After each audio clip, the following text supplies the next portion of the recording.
Mercredi 17 octobre 2018, le grand rendez-vous de l'information sur Esaü TV, c'est ici et maintenant. Mesdames et messieurs, bonsoir et bienvenue. Un nouveau directeur aux commandes de la Caisse autonome d'amortissement au Bénin, c'est l'une des grandes décisions issues du Conseil des ministres de ce mercredi. Les membres du gouvernement ont également approuvé les statuts de l'Agence nationale de l'aménagement du territoire. Nous y reviendrons dans un instant. 4 délégations, dont celle du gouvernement des jeunes du Bénin et celle du réseau Wildaf Bénin, étaient au cabinet du président de la Cour constitutionnelle ce jour.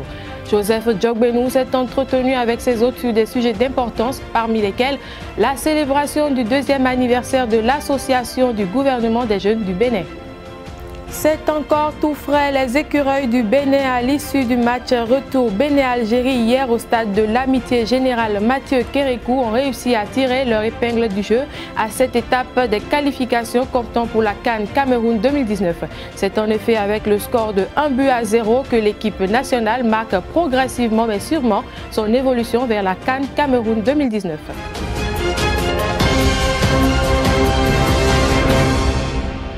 À nouveau, bonsoir.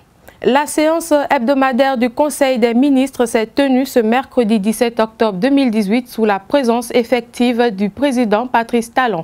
Plusieurs dossiers ont été examinés et d'importantes décisions ont été prises. Ainsi, le Conseil des ministres a fait recours au partenariat public-privé pour le financement, la viabilisation, la construction et la concession d'une cité ministérielle à Cotonou et la construction et la mise en exploitation de 2570 logements à Rouedo dans la commune d'Abomey-Calavi, suivant le ministre du Tourisme, de la Culture et des Sports, Oswald Omeki, à l'occasion du traditionnel point de presse compte rendu du Conseil des ministres. Au titre des communications, recours au partenariat public-privé pour le financement, la viabilisation, la construction et la concession d'une cité ministérielle à Cotonou et pour le financement, la construction et la mise en exploitation de 2570 logements à Rouedo dans la commune d'Abomey-Calavi.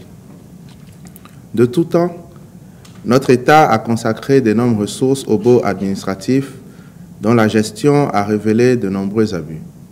C'est pour remédier à cette situation, tout en offrant un cadre de travail adéquat aux agents de l'administration publique, que le gouvernement a initié les projets de construction d'une cité ministérielle à Cotonou et des cités administratives départementales pour lesquelles les remises de sites ont déjà été effectuées.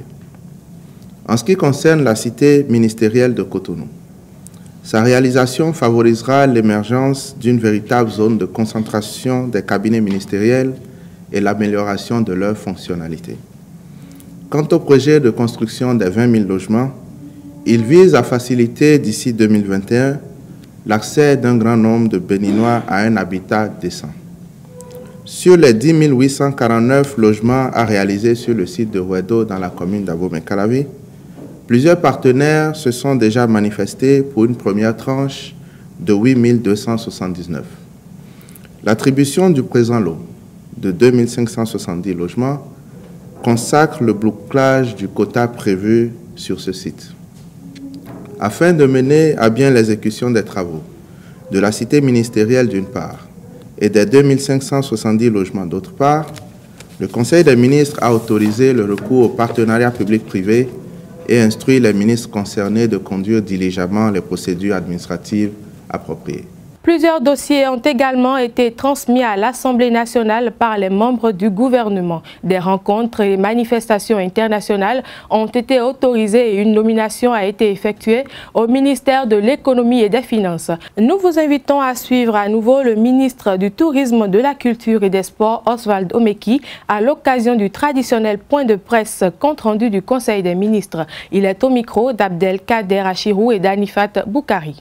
Au titre des mesures normatives, le Conseil a adopté les décrets portant transmission à l'Assemblée nationale pour autorisation de ratification de la charte amendée de l'Organisation de la coopération islamique adoptée à Dakar le 14 mars 2008. Transmission à l'Assemblée nationale du projet de loi de règlement définitif du budget de l'État gestion 2017, approbation des statuts de l'Agence nationale d'aménagement du territoire, nomination des membres du comité technique de supervision de réalisation du cadastre national. Au titre des rencontres et manifestations internationales, le Conseil des ministres a autorisé l'organisation à Cotonou du 9e congrès de la Société africaine de parasitologie du 5 au 7 décembre 2018. La participation du Bénin au congrès de la Fédération internationale de gynécologie et d'obstétrique à Rio de Janeiro au Brésil du 10 au 24 octobre 2018. La participation du Bénin à la réunion du Conseil de l'administration mondiale de la route, les 24 et 25 octobre 2018 à Yokohama au Japon.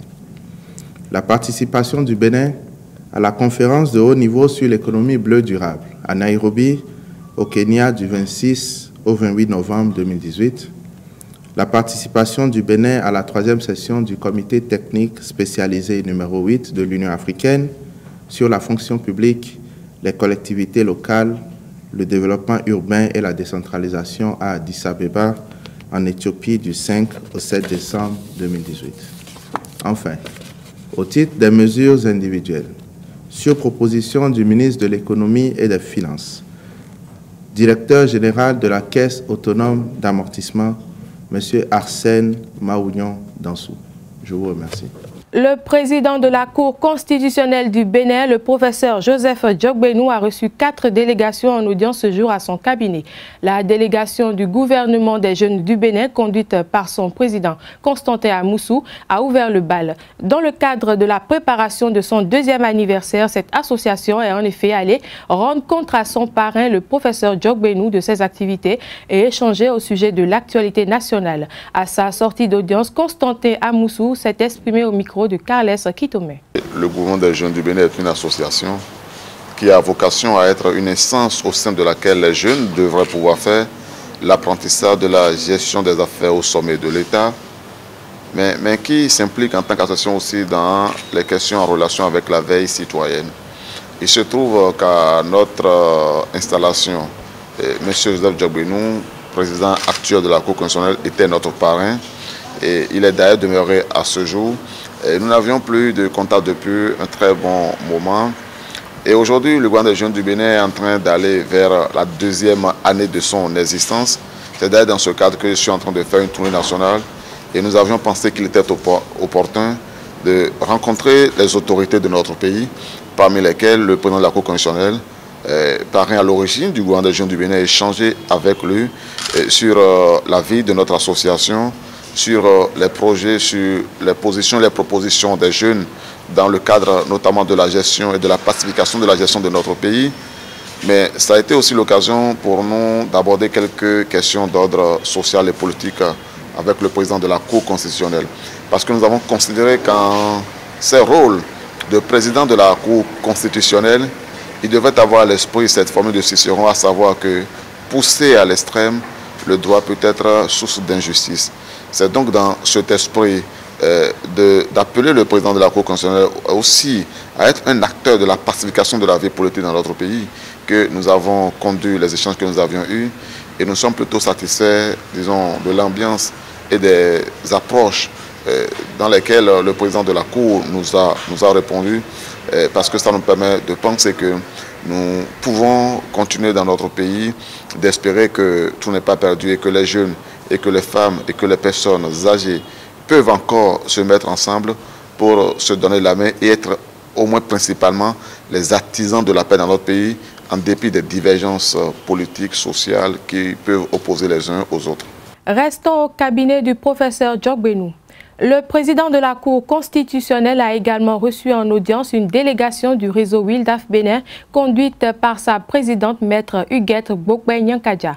Une délégation qui est allée solliciter le soutien du président de la haute institution dans le cadre de plusieurs plaidoyers que cette association mène au profit du droit et surtout de la femme. Elle a résumé le contenu de leurs échanges avec la 3e personnalité du Bénin au micro de Carles Kitome. Nos échanges ont consisté en l'exercice par Wildaf Bénin d'un plaidoyer auprès du président de la Cour constitutionnelle, un plaidoyer qui a 2 axes. Le premier axe est celui d'un appui que nous avons sollicité auprès du président de la Cour constitutionnelle pour qu'il nous accompagne dans Un autre plaidoyer que nous exerçons auprès du ministère en charge des Affaires étrangères, du ministère également en charge de la justice, pour que soit publié au journal officiel un certain nombre d'instruments régionaux et internationaux qui sont pour nous des outils de lutte contre les pratiques traditionnelles néfastes à l'endroit des enfants, à l'endroit des femmes. Il s'agit, en ce qui concerne les instruments internationaux, de la Convention des Nations Unies sur l'élimination de toutes les formes de discrimination à l'égard des femmes, d'une part. Il s'agit au niveau régional du protocole de Maputo, qui est un protocole additionnel à la Charte africaine des droits de l'homme et des peuples et qui est relative aux droits des femmes en Afrique. Et il s'agit enfin de la Charte africaine des droits et du bien-être de l'enfant. Nous avons, dans le cadre de nos activités, dans le cadre de l'exécution d'un projet appelé Mandat, qui est appuyé par l'ONG internationale Equality Now, nous avons la mission de lutter contre les pratiques traditionnelles néfastes à l'endroit des filles, en particulier le mariage précoce qui prend de plus en plus d'ampleur et les mutilations génitales féminines que la dernière étude réalisée sous l'égide du ministère en charge de l'action sociale a déclaré comme étant un phénomène qui persiste, en particulier dans certaines communes du nord du Bénin. Et donc, il nous a paru nécessaire de nous rapprocher du président de la Cour constitutionnelle, dont une jurisprudence des années 2010, si j'ai bonne mémoire, a rappelé que les instruments que nous ratifions pour qu'ils soient utilisés ou qu'ils rentrent dans l'ordre juridique interne et puissent être directement évoqués devant nos juridictions, devait passer par la publication au journal officiel. Donc nous avons estimé que c'était un allié sûr que nous nous adressions pour nous appuyer dans ce premier axe de plaidoyer. Longtemps restée absente des programmes scolaires, la dictée a refait surface cette rentrée académique. Une décision du gouvernement du Bénin mise en application par le ministère des Enseignements maternels et primaires. La dictée est un exercice utile à l'expression orale, à l'enrichissement du vocabulaire et de la culture générale des jeunes apprenants. La nouvelle est plutôt bien accueillie de part et d'autre. Pour le fait de ramener la dictée encore au programme, je ne pense pas que cela soit une mauvaise chose. Bien au contraire, c'est une très bonne initiative de la part du gouvernement. Une très bonne initiative puisque en temps, cela permettait aux élèves, à nous qui sommes élèves en ce moment, élèves et même écoliers en ce moment, d'améliorer notre français, d'améliorer notre... C'est-à-dire déjà pour l'écriture, les fautes, les essais de faute, je dirais les essais de faute, donc cela nous permet d'améliorer le français et d'éviter aussi quelques essais de faute.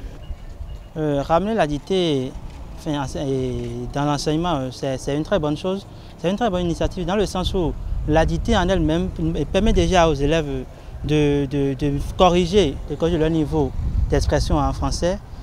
Ça les amène à faire plus de recherches, à beaucoup lire en fait, puisque la lecture est essentielle et contribue à la dictée et à la correction de l'orthographe. Vous voyez, c'est pourquoi enfin, les Blancs disent que pour cacher des choses aux Africains, il faut les mettre dans des livres. C'est parce qu'ils savent que nous ne lisons pas. Vous voyez un peu. Donc, ramener la dictée va inciter, enfin, va amener les enfants à tout faire pour lire. Bon.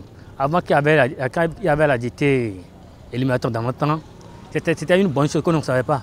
Pourquoi? Parce qu'aujourd'hui, à l'heure actuelle, les élèves de CM2 en 6e, certains ne savent pas écrire leur nom. Vous voyez? La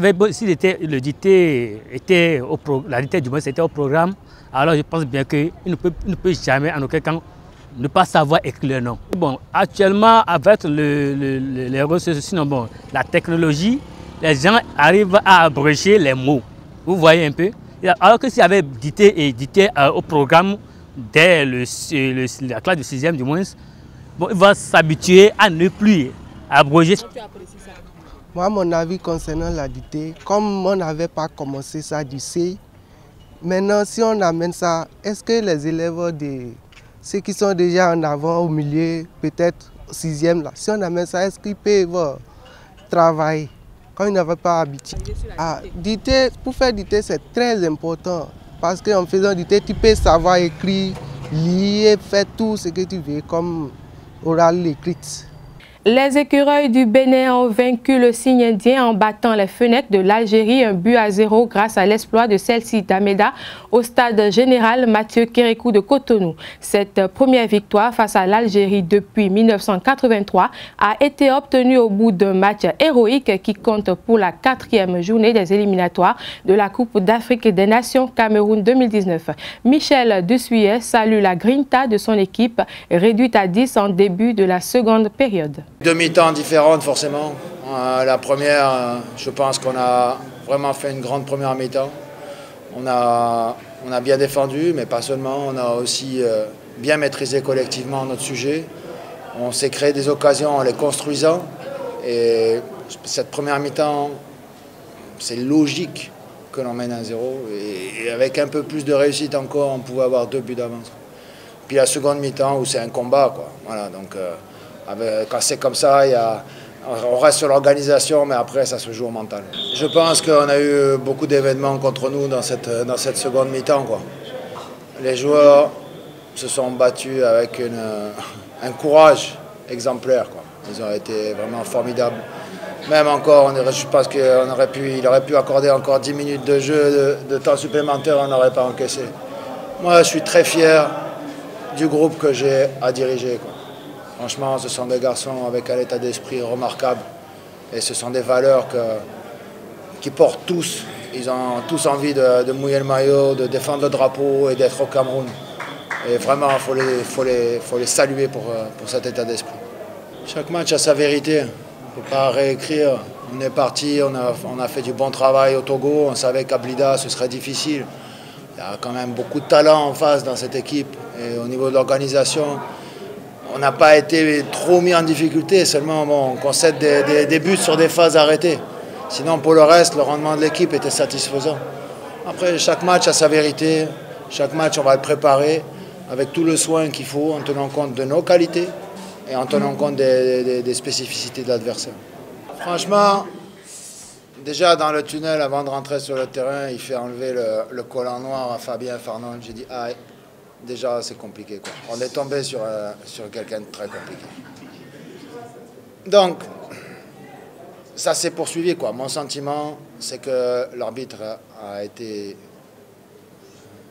il n'a pas été bon, quoi. Je ne veux pas dire qu'il a été mauvais, mais en filigrane, c'est ce que je pense, quoi.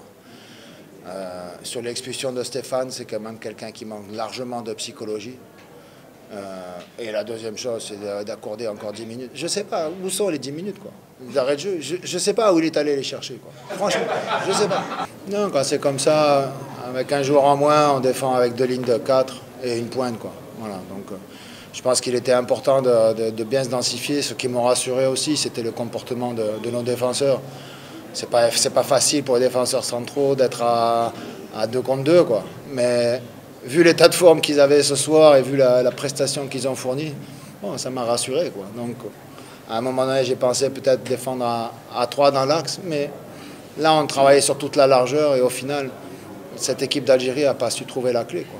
Cette performance historique et capitale dans la course à la qualification à la CAN 2019, Stéphane Sessegnon et ses coéquipiers l'ont réalisé avec le soutien d'un public béninois des grands jours. Suivez quelques supporters à la fin de la partie. La présence de Riyad Mahrez, Pence Baini, Yassim Brahimi, Fegouli, on les a battus l'Algérie. Même s'ils vont montrer qu'ils sont forts en match aller, on retourne la Béninois, on les a montré que nous sommes unis pour toujours. Nous sommes unis, on les a battus. Nous remercions le Dieu Tout-Puissant. Regardez la qualité de nos joueurs. Nous, on n'a pas de joueurs qui jouent la première division anglaise à part. Et Steve Mounier, regardez avec les joueurs qu'on a fait.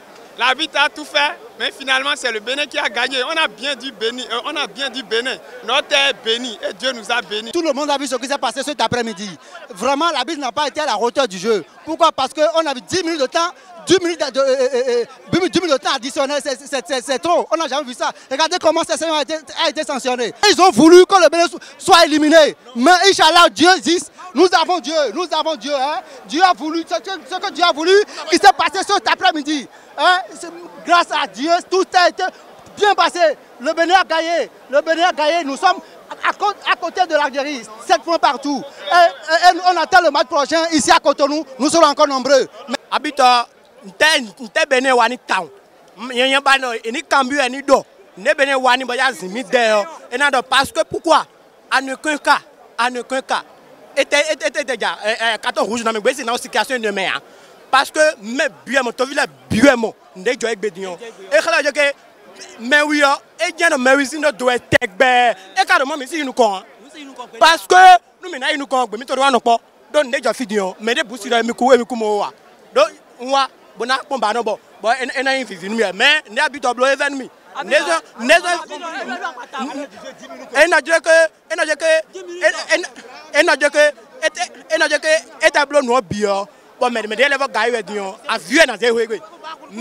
cette fois-ci, on a gagné. Dans un an, on a pas Wadi Djako, mais ni Romain. Habitant ni Romain parce que le blower, il faut la nation tech bema nous connu, mais bien goudou.